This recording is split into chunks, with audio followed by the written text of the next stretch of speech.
성경 이사야서 6장 1절에서 8절 말씀입니다.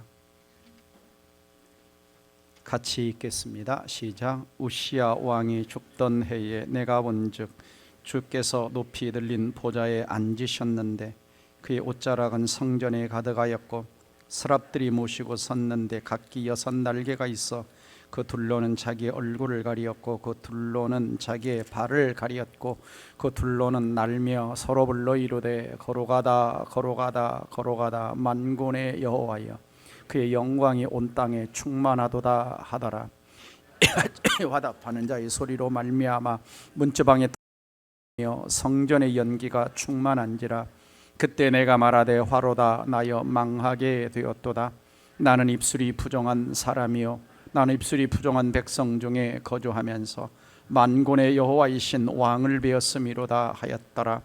그때에 그 서랍 중에 하나가 부젓가락으로 제단에서 집은 바 핀 숯을 손에 가지고 내게로 날아와서 그것을 내 입술에 대며 이르되 보라 이것이 내 입에 닿았으니 내 악이 제하여졌고 내 죄가 사하여졌느니라 하더라.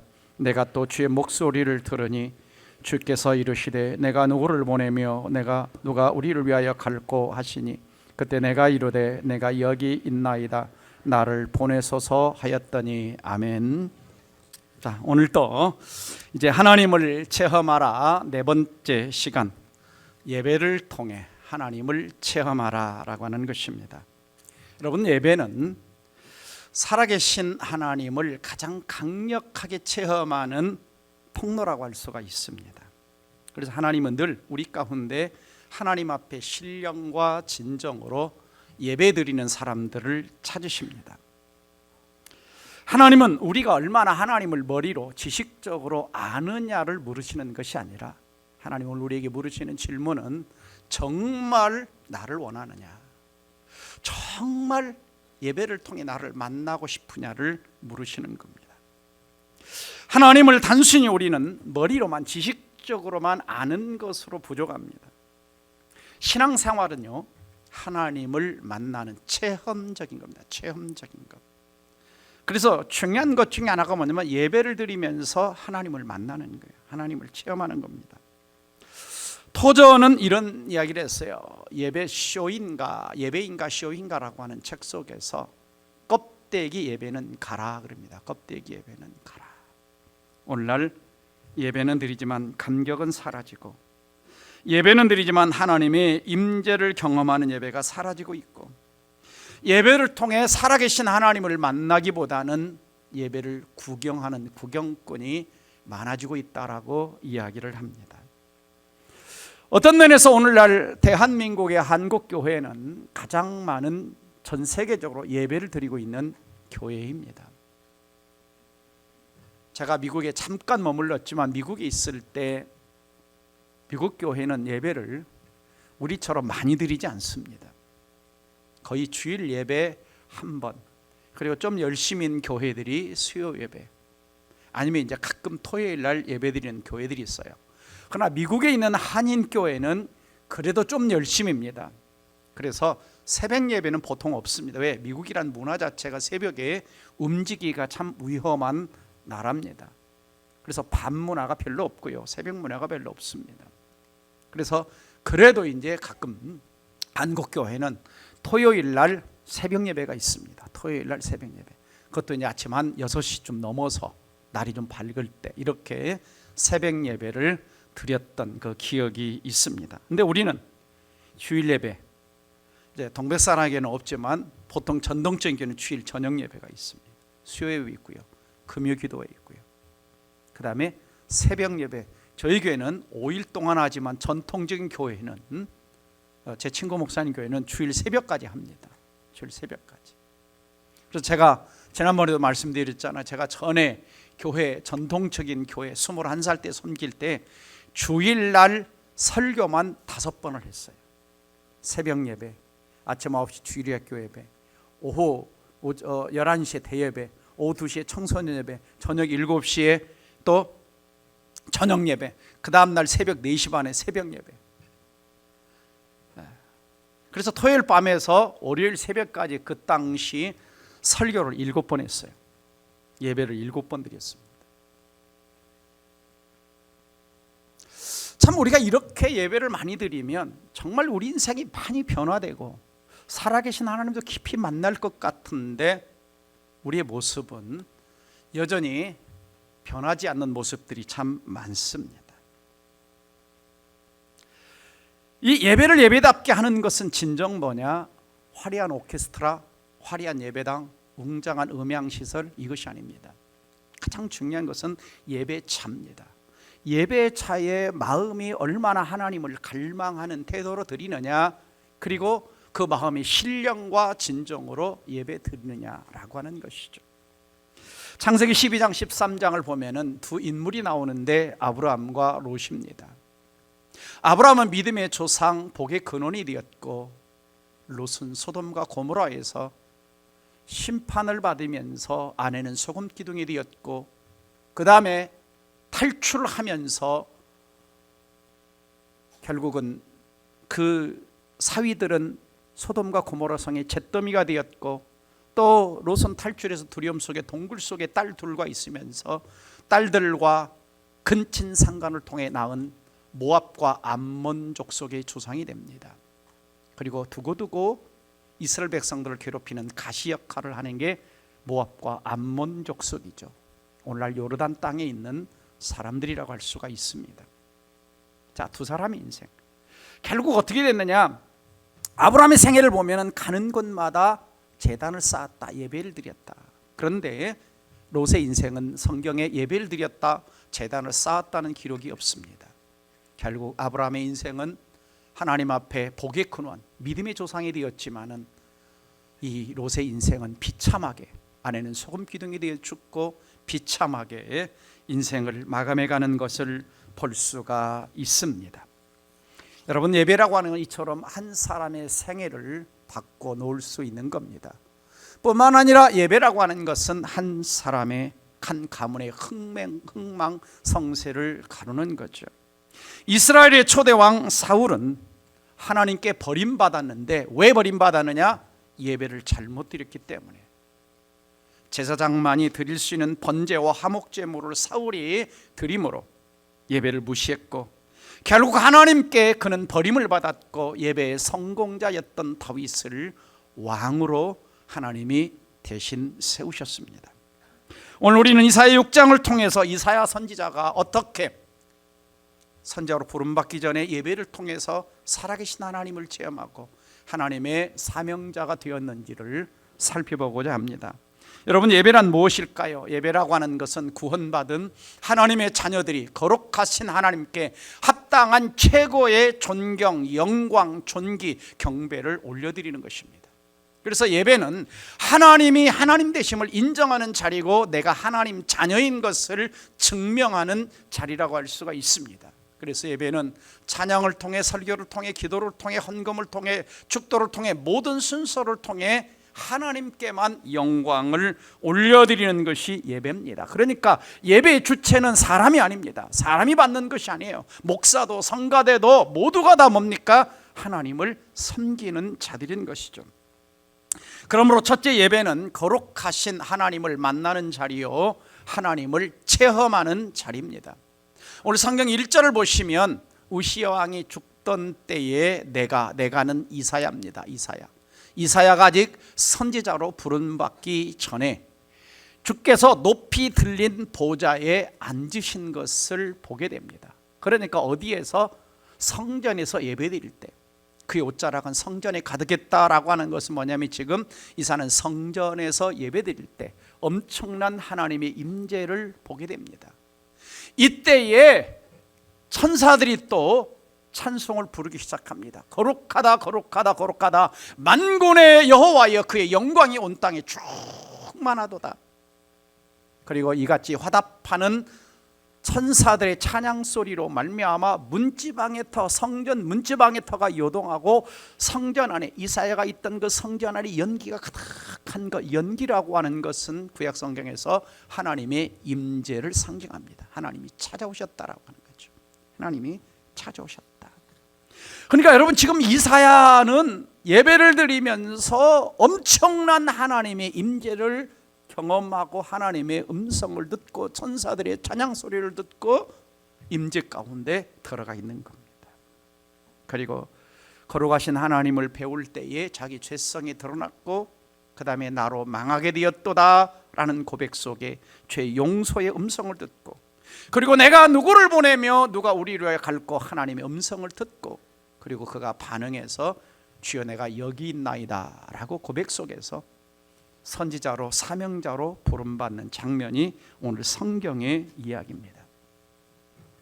한 번의 이러한 예배가 인생을 바꾸었고, 한 번의 예배가 그의 인생을 사명자로 바꾼 장면을 우리는 성경에서 읽을 수 있습니다. 여러분, 오늘날 우리가 드리는 예배는 구약 예배와는 좀 다르지만 예배의 모든 순서 속에는 하나님의 임재와 하나님의 능력의 요소가 들어있습니다. 그래서 우리가 올려드리는 찬양, 말씀과 설교, 그 다음에 기도, 그리고 헌금, 축도, 모든 것들 속에는 뭐가 있느냐? 하나님의 임재와 은혜 체험이 들어있는 것입니다. 예수님께서 이렇게 말씀하셨죠.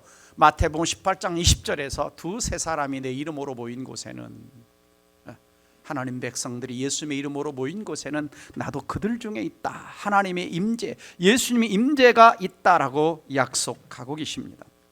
그러므로 첫 번째는 예배 중 우리는 찬송을 통해서 하나님을 체험할 수 있습니다. 자, 이사야는 하나님 앞에 성전에 예배를 인동해 천사들이 찬송 소리를 들었습니다. 영예 속에 지금 들어간 거예요. 천상 속에서. 와, 그러면서 성전의 연기가 충만한 임재를 경험하죠. 시편 22편 3절 말씀에 하나님은 어떤 분이시냐? 찬송 중에 계시는 주다 그럽니다. 찬송 중에 계시는. 우리가 찬양을 올려드릴 때, 성가대가 찬양을 할 때, 여러분이 회중 찬양을 할 때 하나님은 그 가운데 함께 계신다라고 말씀하고 있습니다. 그러니까 찬양은 그냥 우리가 부르는 음악이 아니에요. 그냥 부르는 노래가 아닙니다. 하나님의 임재를 경험하는 시간이다라고 하는 것이죠. 그래서 찬송이라고 하는 것은 가끔 그럽니다. 자, 우리 준비 찬송합시다 그러는데 준비 찬송이라는 게 어디 있습니까? 모든 찬양은 그 즉시로 하나님께 올려드리는 겁니다. 올려드리는 거예요. 그래서 찬양은 하나님이 얼마나 위대하신 분인가, 얼마나 높으신 분인가를 선포하는 시간이고 하나님의 실존적 임재를 경험하는 시간이라고 할 수 있습니다. 성경의 예를 보면은 사무엘상 16장 23절에 다윗이 수금으로 손을 탈 때마다 사울이 상쾌하여 낫고 악령이 떠나갔다 그럽니다. 그러니까 다윗이 뭐 했겠어요? 세상 노래 불렀겠습니까? 아니죠. 찬양을 악기로 올려드릴 때에 성령이 임하셨고 사울 왕 속에 있던 귀신이, 악령이 떠나가는 겁니다. 자, 여러분, 이 찬송은요, 예배 드리는 그 공간을 영적으로 바꾸는 힘이 있습니다. 그래서 가끔, 자, 여러분, 귀신 들린 사람 집에 뭘 틀어놓으라 그래요? 찬송가 틀어놓으라 그랬죠. 왜?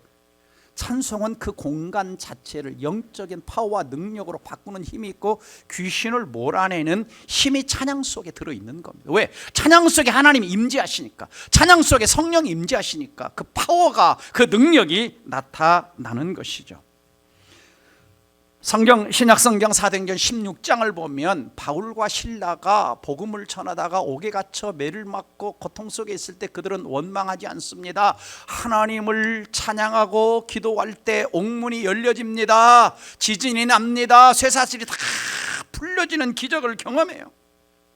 자, 이걸 보면 찬송이라고 하는 것은 뭐냐? 찬송이라고 하는 것은 우리의 고통에서 자유롭게 하고 우리에게 인생에 묶여진 쇠사슬을 풀어주는 엄청난 파워와 힘이 있는 역사가 있는 거죠.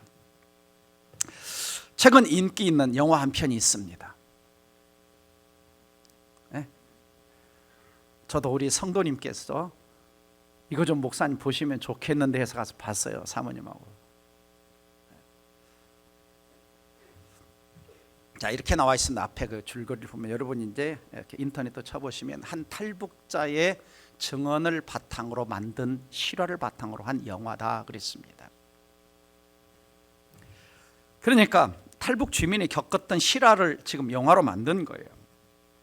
자, 몇 년 동안 이제 북한은 대북 제재를 통해서 돈줄이 박혀 있습니다. 사실은 어려워요. 굉장히 어렵습니다.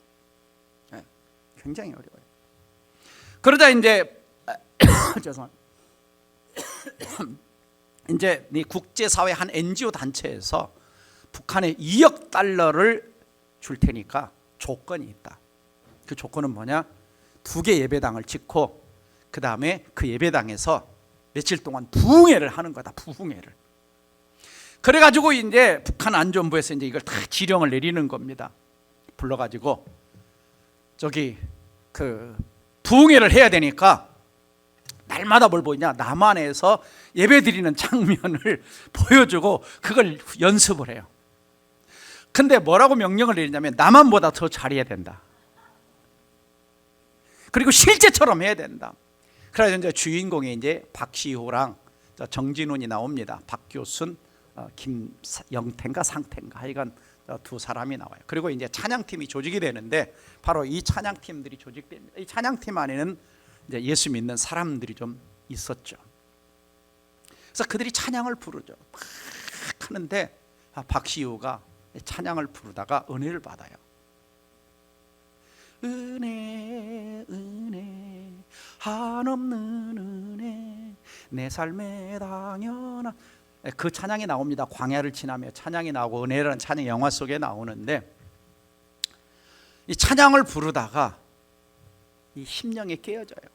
왜냐하면 원래 이 사람들은 이 정준이나 이 사람들은 어떤 사람 예수쟁이들 잡아다가 처형하는 사람들이었는데 그 찬양을 부르다가 은혜를 받아요. 그리고 할아버지 때 예수를 믿었던 그리고 어머니가 성경을 보다가 잡혀갔던 그 광경이 떠오르면서 그도 눈물을 흘리며 찬양을 부르게 되고 예수를 믿게 됩니다. 그리고 드디어 이제 공연하는 날이 왔어요. 대동강교회에서 공연하는 날이 왔는데 그날 뭐 하냐? 그 찬양 팀들을 다 그들이 이제 찬양을 부르다가 다 어떤 사람이냐? 거기에 이제 조직원으로 들어왔던 사람도 예수를 만나고 다 변화가. 그래서 이 사람들을 탈북을 시키고 이 두 사람 어디 갔어? 이 두 사람은 처형됩니다. 처형이 돼요. 찬양을 부르다가 하나님을 만납니다. 찬양 속에는 여러분 엄청난 하나님의 임재가 있음을 믿으시기를 주의 이름으로 축원합니다. 두 번째 설교 시간은 직접 하나님의 음성을 듣는 체험의 시간입니다. 그래서 이사는 예배를 드리다 하나님 음성을 들었어요. 내가 누구를 보내며 누가 우리를 위하여 갈꼬 그러죠. 누가 우리를 위하여 갈꼬. 하나님의 음성을 듣습니다. 물론 하나님의 음성은 다양하게 들려요. 차인표 씨 같은 경우는 정말 나한테 하나님 음성 좀 한번 들려주십시오. 나 안 들리더래. 그래서 아프리카의 어느 곳에 가난하고 그 아이들의 손을 딱 잡았는데 그때 주님의 음성이 들리더래요. 내가 너를 사랑한다. 거기서 주님의 음성이 들리더래요. 그래서 그때부터 이제 인생이 변화되죠. 음성을 듣고. 그래서 하나님 말씀은 살아있습니다. 그래서 살아서 가는 거예요. 그래서 말씀 듣는 시간은 뭐냐면 하나님의 살아계신 임재와 능력을 경험하는 시간입니다. 그래서 데살로니가 성도들은 하나님 말씀을 받을 때 같이 읽어볼까요? 우리가 하나님께 끊임없이 감사함은 너희가 우리에게 들은 바 하나님 말씀을 받을 때 사람의 말로 받지 아니하고 하나님의 말씀으로 받음이니 진실로 그러하도다. 이 말씀이 또한 너희 믿는 자 속에서 역사하느니라. 그러니까 데살로니가 교회 성도들은요, 바울이 3주밖에 선교를 못했어요. 그런데 하나님 말씀을 받을 때 사람의 말로 받지 않고 하나님 말씀으로 받으니 그 말씀이 어디서 역사해요? 들은 믿은 사람 속에서 일을 하는 거예요. 역사를 하는 거예요. 기적을 행하는 거예요. 능력을 행하는 거예요. 변화를 시키는 거예요. 인생에 하나님의 은혜와 능력을 가져다 주는 겁니다. 그래서 이 하나님 말씀 들을 때에 우리는 딴짓하며 들으면 안 돼요. 제가 한 26년 전에 청와대를 갔는데, 아마 우리 장로님은 청와대 여러 번 가보셨을 거예요. 대통령 만나러 여러 번 가보셨을 텐데 저는 딱 한 번 가봤습니다. 근데 딱 대통령이 이야기할 때 이런 사람이 아무도 없어. 막 딴 데 쳐다보고 그런 사람이 없어. 다. 그렇죠? 장로님. 네.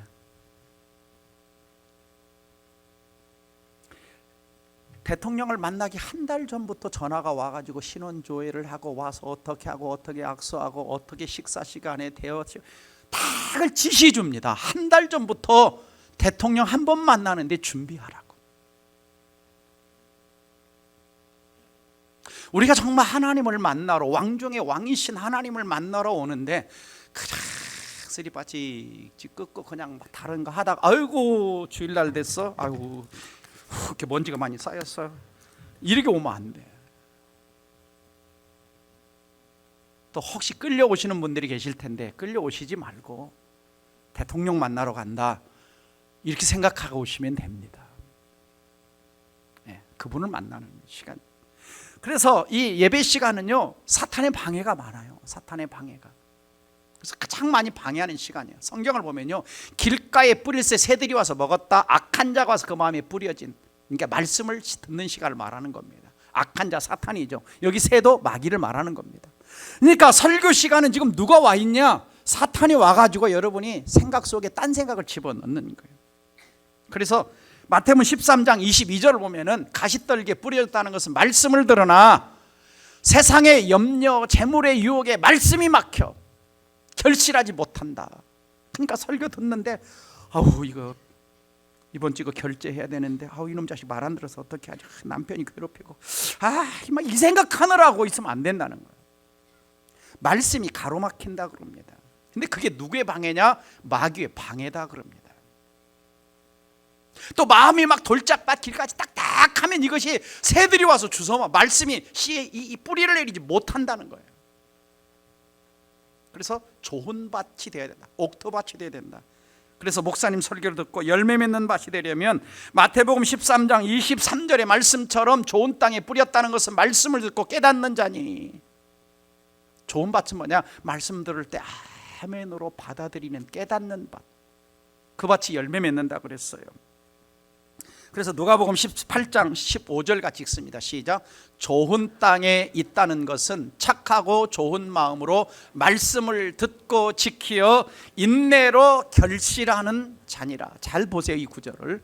좋은 땅이 뭐냐 그러냐면 착하고 좋은 마음으로 말씀을 듣고 그럽니다. 그러니까 설교 시간에 꼭 하고 앉아서, 특별히 이제 부부싸고 막 와서 앉아있으면 잘 은혜가 안 되잖아요. 그러니까 착하고 좋은 마음으로 말씀을 듣고, 이게 좋은 바지. 두 번째는 뭐냐? 말씀에 순종하겠다는 마음으로 듣는 거. 이 말씀대로 살아야지. 이 말씀에 순종이. 두 번째는 뭐냐? 인내로. 인내라는 거 뭐예요? 이제 말씀 듣고 세상에 살아가려고 할 때 어려움, 환난 이런 것들이 있어 나는 끝까지 말씀대로 살아야지. 이 마음 가지고 말씀을 듣는 자들이 착한 밭이고 좋은 밭이고, 이 밭이 30배, 60배, 100배 열매를 맺는다라고 성경이 말씀하고 있습니다. 그러니까 이 목사가 파워포도 준비하고 설교도 기도 많이 하고 준비들 잘 해야 되지만 더 중요한 게 뭐다? 더 중요한 게 뭐다? 내 마음밭이다. 듣는 심령이다. 똑같이 말씀을 전하는데 어떤 사람은 은혜 받았어요 그러는데 어떤 사람은 왜 목사님이 저런 말을 하시나 하고 은혜 못 받는 사람이다. 똑같은 말씀을 들어. 저는요 열심히 준비합니다. 아시죠? 여러분도 준비하고 오셔야 돼요. 준비하고 오셔야 돼요. 왜? 파워포인트 이거 하나 만들려면 제가 매일 한 11시 12시 계속 잘 만들지도 모르는 사람이에요. 열심히 준비하죠. 문장 또 다듬고 문장 또 다듬고, 설교 문장 이걸 제가 한 5번쯤 프린트 뽑았다 찍고 뽑았다 찍고 뽑았다 찍고 또 문장 또 다듬습니다. 여러분도 준비하고 말씀을 들어야 돼요. 그냥 오지 말고. 왜? 하나님을 만나러 오는 말씀의 시간. 세 번째는 기도, 참회 기도입니다. 특별히 참회 기도. 그렇죠. 5절 보시면 거룩하신 하나님을 만났을 때에 이사야가 회개 기도를 합니다. 화로다, 나로 망하게 되었다. 입술이 부정한 사람이다. 입술이 부정한 백성 중에 거주하면서 만군의 하나님 배웠습니다. 나는 하나님 죄인입니다. 어떻게 해야 됩니까? 내 죄를 어떻게 해야 됩니까? 이 회개 기도하는 겁니다. 그때 하나님 용서해 주시죠. 내 악이 제하여졌고 내 죄가 사여졌느니라. 그래서 여러분, 예배당에 오자마자 아니면 오기 전부터 뭐가 필요하냐 딱 앉으면 하나님 앞에 내가 하나님 말씀을 들을 수 있는 정결함의 기도, 회개 기도, 참회 기도가 필요합니다. 하나님, 오늘 또 내가 하나님 말씀 들을 때, 오늘 또 예배 드릴 때 하나님과 나 사이에 가로막힌 죄담이 없게 하시고, 혹 내가 한 주간 살면서 허물과 죄가 있다면 십자가의 보혈의 능력으로 용서해 주셔서 하나님 앞에 합당한 정결한 심령으로 예배 드리게 하옵소서. 이 기도가 필요해요. 그냥 예배당에 와가지고 두리번 하고 있지 말고 그 기도를 하는 겁니다. 마음의 준비의 기도를 하는 거예요. 예배드리기에 합당한 심령이 되도록 기도하는 것입니다. 왜냐하면 구약시대 같은 경우는요, 제사장이 하나님 앞에 제사를 드리러 나갈 때 자기가 속죄하지 않고 나가면 죽었고, 제사를 잘못 드려도 죽었습니다. 레위기를 볼까요? 10장 1절 2절에 아론의 아들 나답과 아비후가 있습니다. 향로를 가져다가 여호와께 명령하지 아니한 다른 불을 담아 분향했다, 예배드렸다, 제사드렸다는 거예요. 불이 여호와 앞에 나와 그들을 삼켜버립니다. 하나님 앞에 죽죠. 자기 맘대로 예배를 드리다가. 그래서 16장 가면 여호와께서 모세에게 내 형 아론에게 이르라, 성소 휘장 앞 법궤와 속죄소 앞에 아무 때나 들어오지 말라, 그리하여 죽지 않도록 해라. 아무 때나 못 들어가였다, 하나님. 왜? 하나님이 구름 가운데 나타나니까. 그래서 16장 11절에 어떻게 하고 들어가야 되냐, 들어갈 때면 아론은 자기를 위한 속죄제 수송아지를 드리되 자기와 집안을 위하여 속죄하고, 자기와 자기 집안을 속죄하고 자기를 위한 그 속죄제 수송아지를 잡아서 속죄제를 자기를 위해서 먼저 드리고 들어가야 돼. 그래야 죽지 않는 거예요. 그러니까 구약시대에 대제사장이나 제사장들은요, 제사 드리러 갈 때 두려운 마음이 있었어요. 그래서 뭘 달고 들어가느냐, 출애굽기 28장 33절 35절 보시면 옷 가장자리로 돌아가며 금방울과 석류를 번갈아 달되 아론이 여호와 앞에 들어갈 때와 나올 때 그 소리가 들릴 것이라. 방울 소리가 들리는 거예요. 들어가서 제사들이. 만약에 소리가 안 들리면 뭐 하는 거예요? 죽은 거예요. 그리하면 그가 죽지 아니하리라. 그러니까 두려운 거예요. 그러니까 함부로 제사를 드릴 수 없었던 겁니다. 하나님이 정한 규칙에 의해서. 그러니까 신약시대 와서는 우리가 그러면 어떻게 하나님 앞에 나갈까요? 요한복음 14장 6절을 읽습니다. 시작. 예수께서 이르시되 내가 길이요 진리요 생명이니 나로 말미암지 않고는 아버지께로 올 자가 없느니라. 자, 이것은 구원받을 때만 쓰는 구절이 아니고요, 하나님 앞에 나가는 사람들은 반드시 길이요 진리요 생명 대신 누구를 통해서 나간다는 거예요? 예수님을 통해서. 예수님을 통해서. 그럼 예수님을 통해서 어떻게 나가느냐? 히브리서 10장 19절 20절 있습니다. 시작. 그러므로 형제들아, 우리가 예수의 피를 힘입어 성소에 들어갈 담력을 얻었나니 그 길은 우리를 위하여 휘장 가운데로 열어놓으신 새로운 살 길이요 휘장은 곧 그의 육체니라 그랬어요. 그래서 예수님이 십자가에 돌아가실 때 다 이루었다 하실 때 그 지성소와 성소 휘장이 찢어졌죠. 그래서 하나님께 누구든지 예수 그리스도 십자가의 보혈을 의지하여 하나님 앞에 나갈 수 있는 길을 열어주신 겁니다. 그렇지 않았으면 우리 하나님 못 만나죠. 이게 신약시대의 특권입니다. 특권이 하나님을 만날 수 있도록.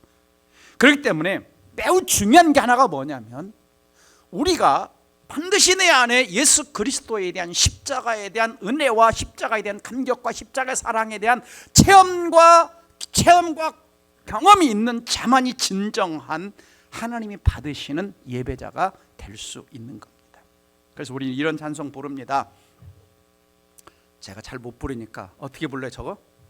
보혈을 지나 하나님 품으로, 보혈을 지나 아버지 품으로. 여기까지만.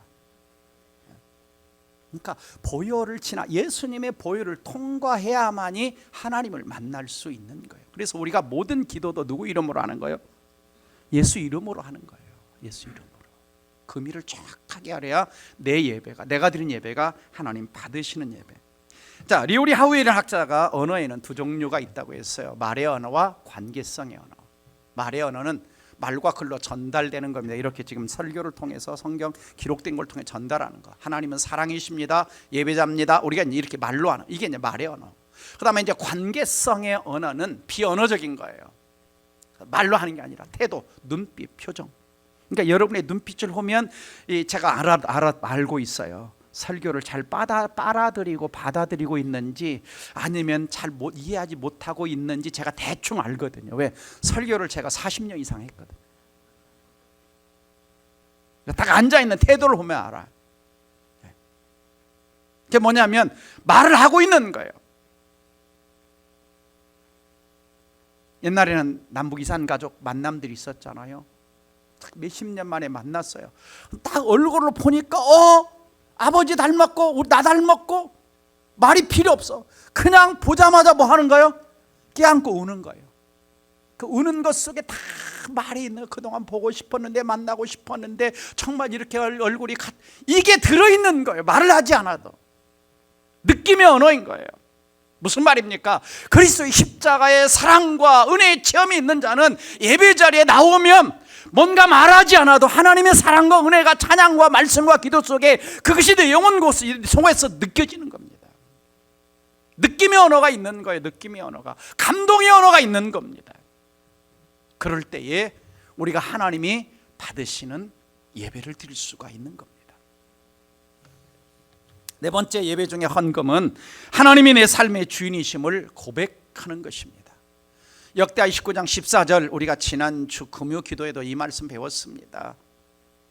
왕됨을 회복하는, 왕권을 회복하는 기도가 뭔지 지난 금요 기도에서 배웠는데 못 들으신 분은 좀 영상을 꼭 보세요. 14절 읽어봅니다. 시작. 나와 나의 백성이 무엇이기 이처럼 즐거운 마음으로 드릴 힘이 있었나이까. 모든 것이 주께로부터 왔사오니 우리가 주의 손에서 받은 것으로 주께 드렸을 뿐입니다. 다윗은요, 하나님이 준 거 하나님께 드렸다라고 고백합니다. 하나님 앞에 예배드리면서 헌금을 드리죠. 특별히 이제 성전 건축을 위한 예물을 드립니다.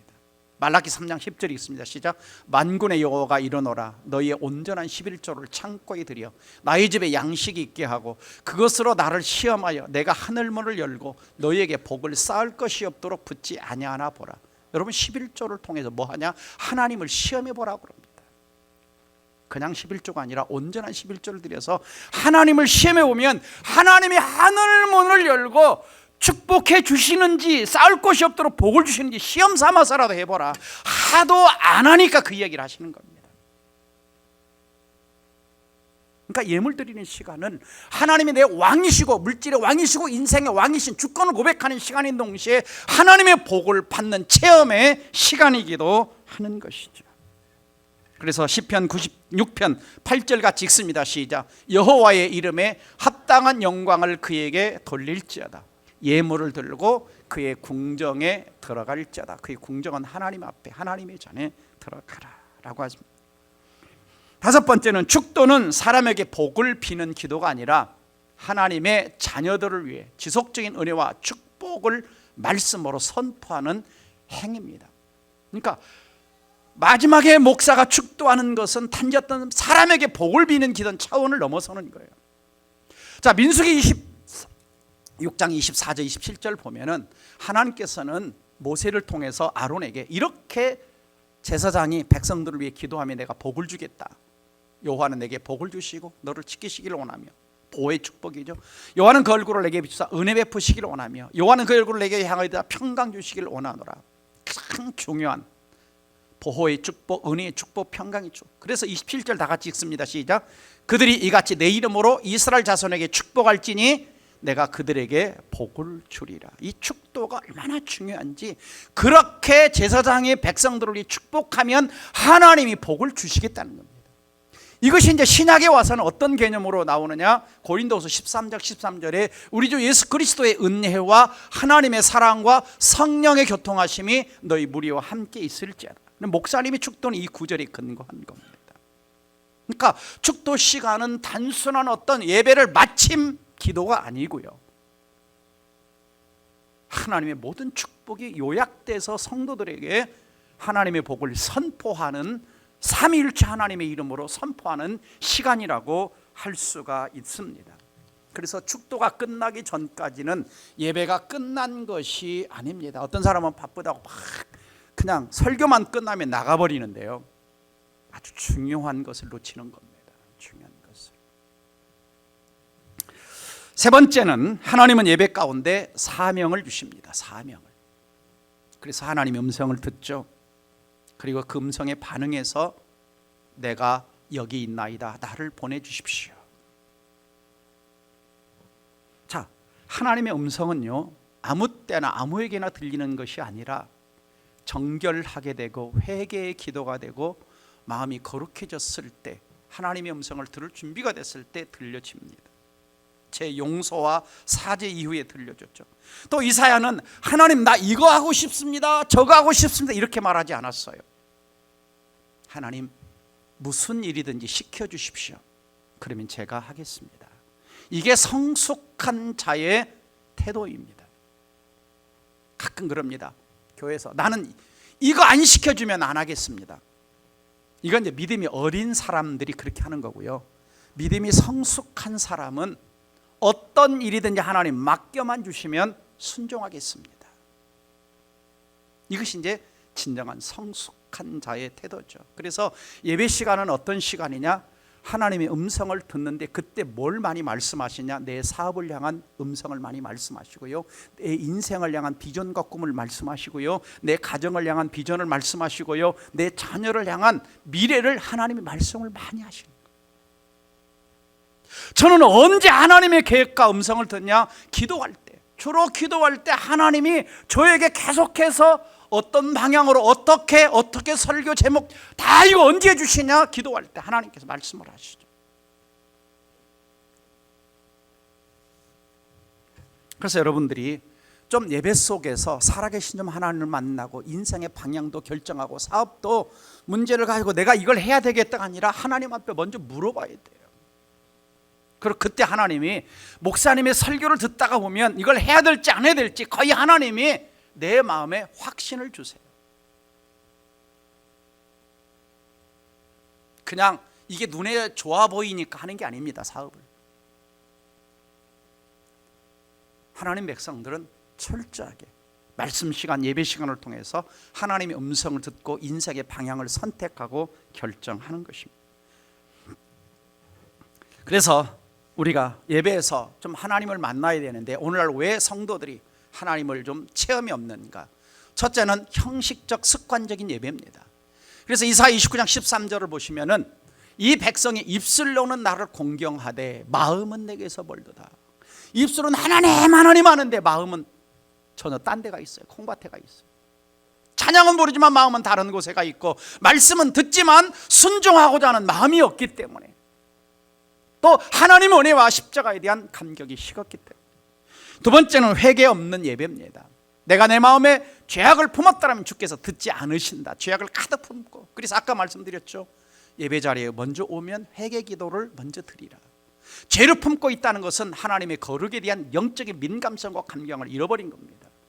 그래서 죄에 대한 민감성을 상실하고 회개 없이 죄를 품고 드린 예배는 하나님의 임재를 방해하죠. 세 번째는 자기중심적 예배입니다. 예수님이 이렇게 제자들에게 말씀하셨죠. 너희가 나를 사랑하는 것이 아니라 자기 영광을 구한도다. 예수님이 제자들이 주님을 따라다녔어요. 제자 되겠다고. 근데 자기 영광을 위해서, 주님을 사랑해서 따라다닌 것이 아니라. 인간은 예배드리는 존재입니다. 받으시는 분은 하나님이세요. 예배 중심에 내가 있으면 하나님의 영광을 받지 못하는 겁니다. 그래서 예배 자리에 와서는 나는 없어지는 겁니다. 찬송은 뭡니까? 찬송, 그건 뭡니까? 하나님이 높임을 받으시는 노래입니다. 그래서 예배는 1차적으로 내가 만족했는가가 아니라 이전에 하나님이 받으시는 예배를 드렸는가. 그러니까 예배 시간에 와가지고요, 설교 은혜 받았어요, 예배 만족해서, 찬양 감동해서, 그것도 필요하겠지만 더 중요한 게 뭐냐? 정말 오늘 예배를 통해서 내 예배가 하나님께 상달됐을까? 하나님이 기뻐 받으셨을까라고 하는 겁니다. 네 번째는 하나님을 갈망함이 없는 예배입니다. 사모함이 없는. 시편 42편 1절에 사슴이 시냇물을 찾기에 갈급함같이 내 영혼이 주를 찾기에 갈급하나이다. 너희가 온 마음으로 나를 구하면 나를 만나리라 말씀하셨죠. 시편 기자는요 지금 어디 있냐면요 쫓겨나가지고 황량한 광야 속에 처절함 속에 있습니다. 근데 그가 너무나 그립고 그리운 것은 뭐냐면 자기가 돌아갈 왕자도 아니었어요. 사랑하는 가족들도 아니었어요. 사랑하는 자식들도 아니었습니다. 하나님 앞에 성전에서 예배드리고 싶은 그 갈망, 목마른 사슴이 시냇물을 찾듯이 하나님 앞에 그 예배드리고 오는 그 갈망을 지금 놀이하고 있는 것이 바로 시편 42편입니다. 언제나 정말 나와 함께 그때 성전에 나가서 성도들과 함께 예배드렸던 그 감격을 언제 다시 드릴 수 있을까? 그 갈망이 있었어요. 그래서 다윗을 내 마음에 합한 자라고 하나님이 하신 이유가 있는 것입니다. 그렇죠. 여러분 무엇을 많이 갈망하십니까? 행복하기를 갈망하죠. 건강하기를 갈망하죠. 내 자식이 잘되기를 갈망하죠. 사업이 풍성하기를 갈망하죠. 그 이상으로 하나님을 예배를 갈망하십니까? 아마 그러면 우리 인생이 달라질 겁니다. 참된 예배자에게는 하나님이 축복을 주시는데 하나님의 임재를 경험하는 축복을 주십니다. 그리고 하늘문이 열리는 축복을 주십니다. 솔로몬 같은 경우는 1000번째 예배를 통해서 지혜와 부귀 영광의 축복을 받았습니다. 출애굽기 20장 10절에 나를 사랑하고 내 계명을 지키는 자에게는 천대까지 은혜를 베푼다고 말씀하셨고, 하나님은 참된 예배자를 성공자가 되게 하시는 것입니다. 그래서 사무엘상 2장 30절에 나를 존중히 여기는 자를 내가 존중히 여기고 나를 경멸하는 자를 내가 그를 경멸히 여기라 그랬습니다. 마지막으로 하나님을 기쁘시게 하는 참된 예배자의 실천상 첫 번째는 예배를 최우선순위에 둬야 합니다. 그래서 칼바르트는 예배는 가장 중요한 것이요 가장 긴급한 것이요 가장 영광스러운 일이라고 했습니다. 두 번째는 공적 예배의 성공자가 되시기를 바랍니다. 주일 예배뿐만 아니라 예배 그러면 쫓아나오는 것이죠. 세 번째는 한 번의 예배를 소중하게 생각하시기를 바랍니다. 그냥 벌써 주일 됐어, 왜 주일 이렇게 빨리 돌아와, 이렇게 생각하지 말고 하나님에 대한 진정한 체험이 있는 사람은 기다리는 거죠. 그렇죠? 가장 사랑하는 사람을 만날 때 기다리는 것처럼. 그렇죠. 에스더가 아하수월의 왕을 만나기 위해 1년을 준비하고, 한 번 왕을 만나는데 1년을 준비하고 왕 앞에 나갑니다. 네 번째는 하나님의 임재를 의식하며 예배를 드리라는 겁니다. 그냥 와서 앉아있지 말고 오늘도 하나님 나를 만나 주시옵소서. 말씀 가운데, 목사님의 설교 가운데, 찬양 가운데, 기도 가운데 나에게 말씀하여 주옵소서. 마지막으로는 주일 성수에 생명을 걸어라 라고 하는 거죠. 그래서 교회 역사를 보면 하나님 앞에 목숨 걸고 예배 드리는 자들을 하나님이 사용하셨습니다. 자, 로마에 가면 카타콤이 있어요. 카타콤 무덤입니다. 지하 무덤 세계에 거기에 수많은 크리스찬들이 살았어요. 왜요? 하나님 앞에 예배 드리고 싶어서. 거기서 탄짓는 게 세상 모든 영광 내려놓고 거기서 예배 드리고 싶어서. 그래서 여러분이 신의 악단 그 영화를 보면은 그 안에 있던 그 크리스찬들이 찬양을 처음에는 이렇게 불러도 되나 하다가 그냥 당해지시라고 하니까 마음껏 찬양을 부릅니다. 막 속이 환함을 느끼는 거예요.